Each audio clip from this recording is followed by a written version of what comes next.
বালিকা দলের চ্যাম্পিয়ন দল। এদিকে এদিকে এদিকে তাকাও। হ্যাঁ,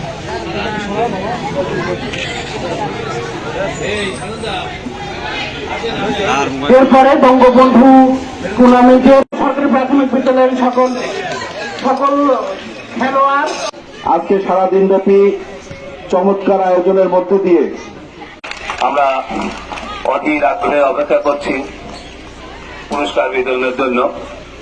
এবং পুরস্কার গ্রহণ করছে বানিয়াপাড়া সরকারি আমাদের আমিরুল আরাফাত স্যার আমাদের মাঝে উপস্থিত হবেন। স্যারকে আমরা করতালি দিয়ে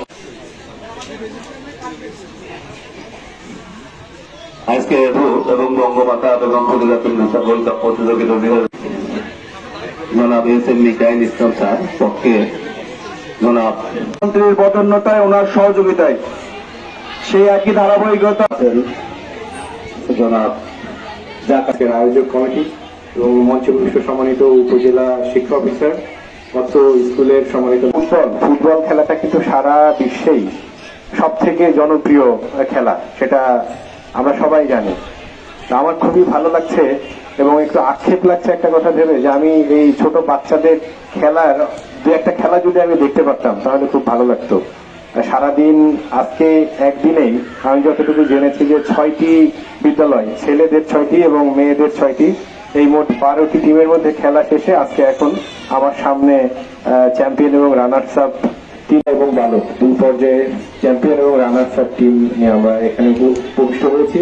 আমিরুল আরাফাত সহকারী কমিশনার ভূমি মহোদয়, আমরা সকালবেলায় খেলাকে উদ্বোধন করে আমরা একটি বিদ্যালয়ের একটা জমি জমার বিষয়ে তদন্তে গিয়েছিলাম, পরিমাপ করার জন্য আমরা দুজন গিয়েছিলাম। আজ সারাদিন ওইখানে ছিলাম। থেকে আসার পরে স্যারও ব্যস্ত আছে, যার কারণে আমাদেরকে আমাদের সহকারী কমিশনার ভূমি মহোদয় স্যারের প্রতিনিধি কমিটির উনি একজন সদস্য।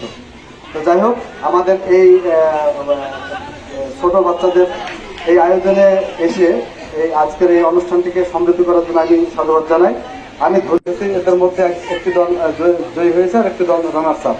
যারা রানার্স আপ হয়েছে তারা মন খেলায় চূড়ান্ত খেলাটি অনুষ্ঠিত হলো।